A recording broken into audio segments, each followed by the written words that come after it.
Hi,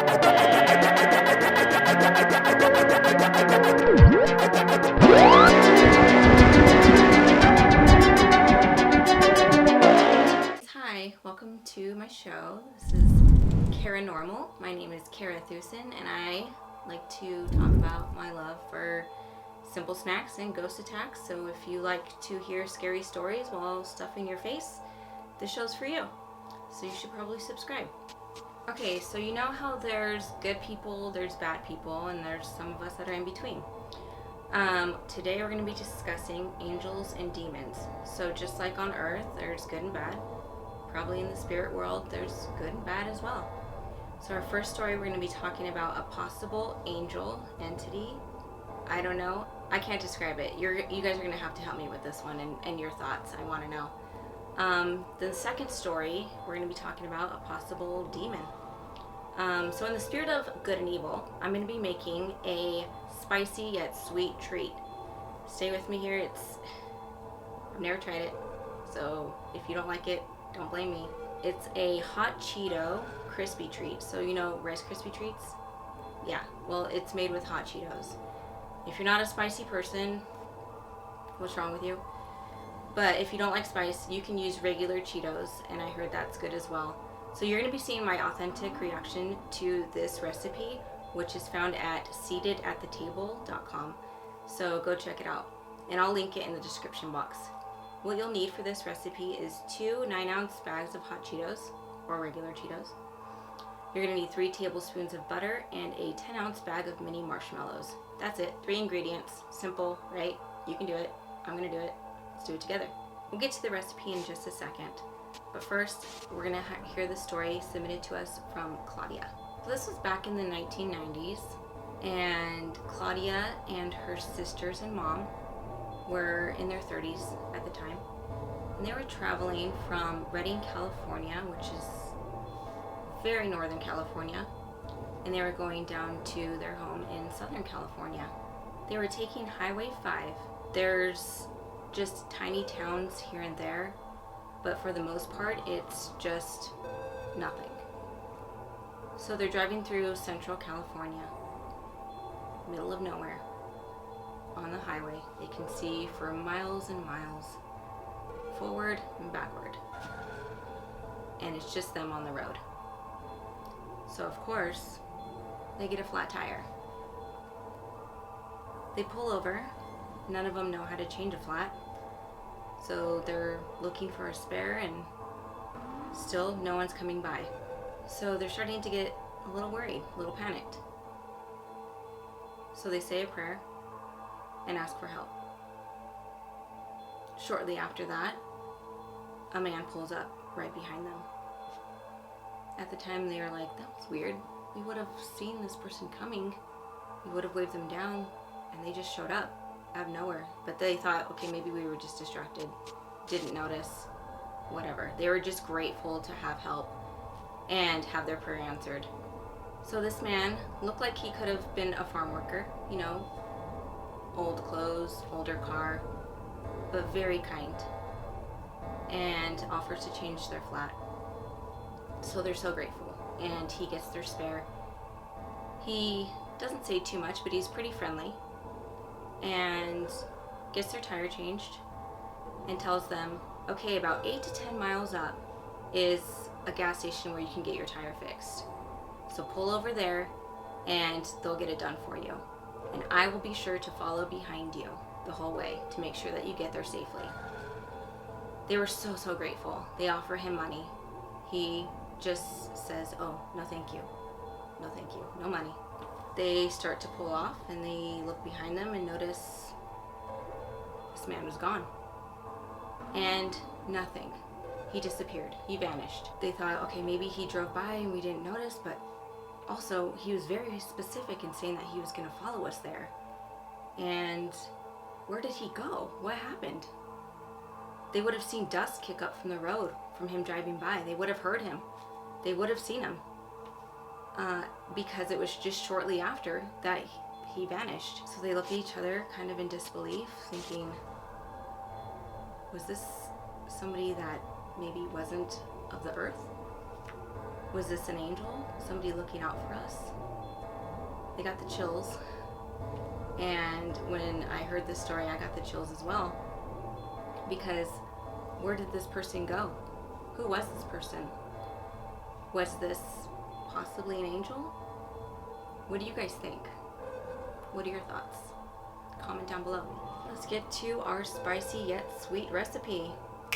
Okay, so yeah, crazy hot Cheeto crispy treats. Okay, so you're gonna need two, I said 9 ounce, it's actually 8.5 ounce bags of hot Cheetos.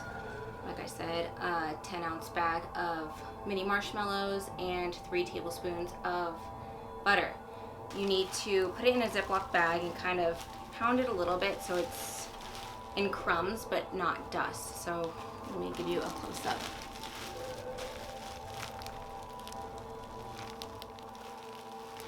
All right. Anyways, I love hot Cheetos, and I remember when they came out as when I was a little kid, and I was addicted immediately. Anyways, back to the recipe. So yeah, I'm gonna half it. So I have this bag of hot Cheetos, and then what you're gonna do is melt the butter in a pan or pot, and add the marshmallows until it's melted, and take it off the heat. Pour in the hot Cheetos, mix it together. And then you're gonna put it in a 9x13 pan, or if you're me, I'm gonna put it in an 8x8 pan and wait for it to cool and then eat it. So yeah, here's some pictures. That's my recipe. We'll get back to our stories. Okay, so this next story has to do with possible demon. The story was submitted by someone who wants to remain anonymous, so we're gonna call them John. This was back in the 60s. And John was serving a Christian mission for his church. So he goes to where he's going to be living. It's an older building, and there's 7 other missionaries there waiting for him. In this building, there's 5 bedrooms, and it's 2 elders per room. So there would be a spare room. So John goes to his room. His companion shows him the room, and John's kind of confused because he's like, this room only has 1 window, and at the time it was very hot. So he goes to that room and he's like, well, why don't we move to this room, because this room has 2 windows, so there'll be a cross breeze, so it'll be somewhat cool at night. And all the elders looked at him and said, we don't go in that room. That room has an evil presence. So that night he's laying there and sweating. He can't get any sleep. He says, I'm gonna move into the room with the 2 windows. And they warn him, you probably shouldn't stay in there. There's an evil presence in that room.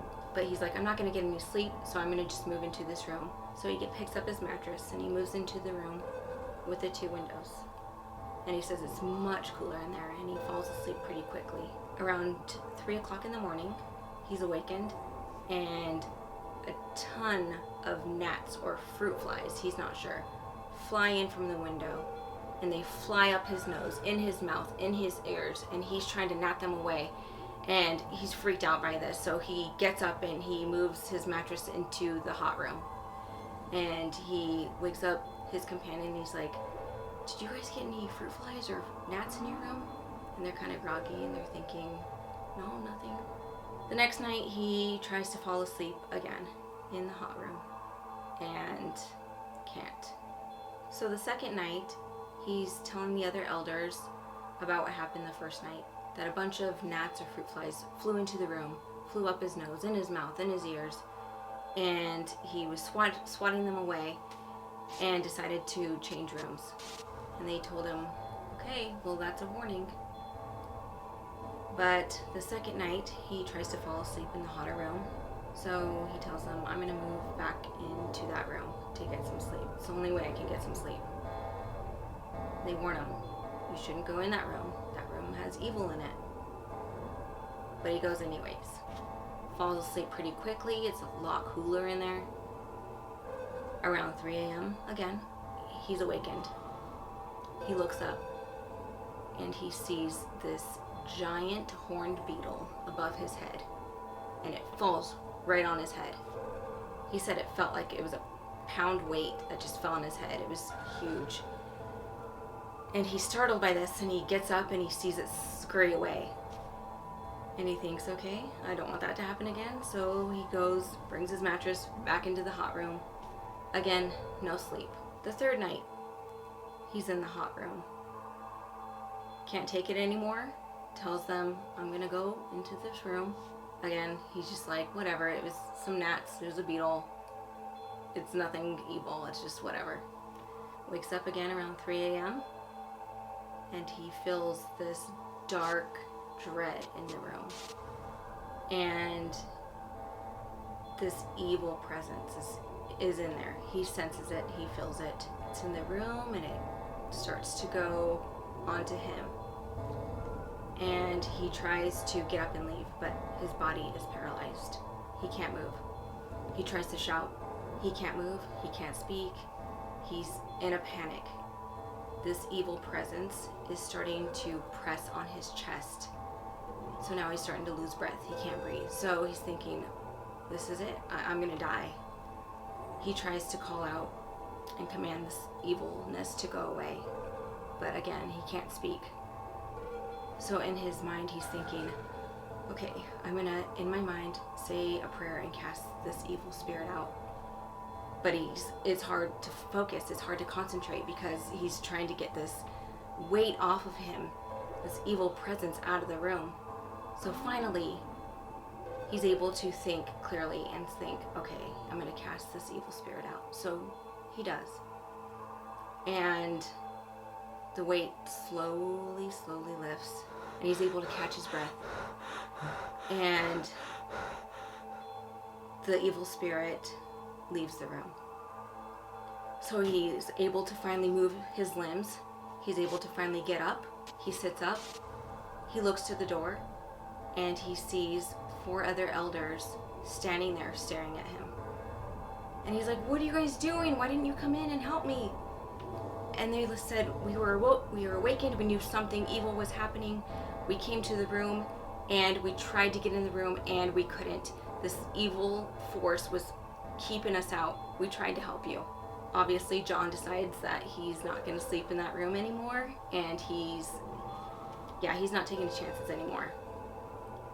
Jump to shortly after, they have this meeting with all the elders and church leaders. One of the church leaders does interviews to ask how they're doing and if they need anything. And he goes straight up to John and says, there's evil here.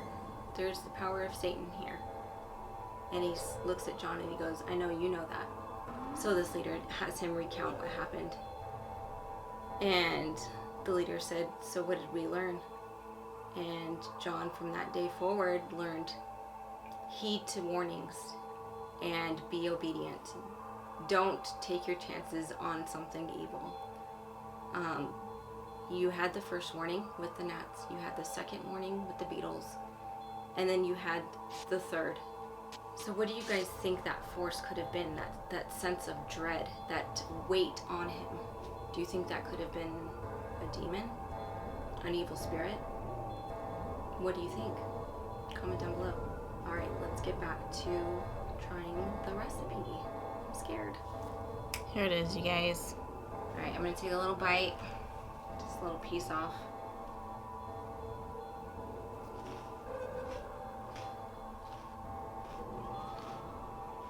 I'm not mad at it. It's good. It's actually good. I can't believe it's good. It's weird. It's like you mostly just get the hot Cheeto flavor, which, I love. But there's also like a little bit of sweetness to it. So it's like salty sweet. I don't know. It's really good. You guys should try it. Also, I want to know if you guys make the regular Cheeto recipe of it. It's the same thing, just regular Cheetos. Yeah, I'm surprised. So in both of today's stories, you can chalk it up to, I don't know, sleep paralysis, a bad dream. Maybe in the first story, they just didn't notice him drive by. They didn't hear him drive by. All of them.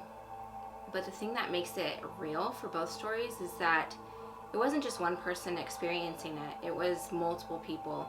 Like in the first story with her sisters and her mom. They all witnessed it. They all experienced it. They all confirmed it. In the second story, with the missionaries who were standing at the doorway, paralyzed in fear, petrified, they all witnessed it.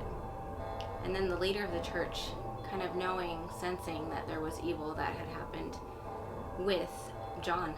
So, what do you guys think? Like, do you have angels in your life protecting you? Have you had an angel in your life protect you? Maybe a demon has entered into your life, scared you enough? Let me know. I want to hear it. Follow me on the social medias. DM me if you make the recipe. I want you to tag me in it, or if you make some version of it, I want to see it, and I want to know your honest opinion. But yeah, I just want to thank you guys for subscribing, and I hope that you can help me grow this channel by sharing and liking and commenting on each video. It means a lot to me. Anyways, I'll see you guys next week, next Wednesday.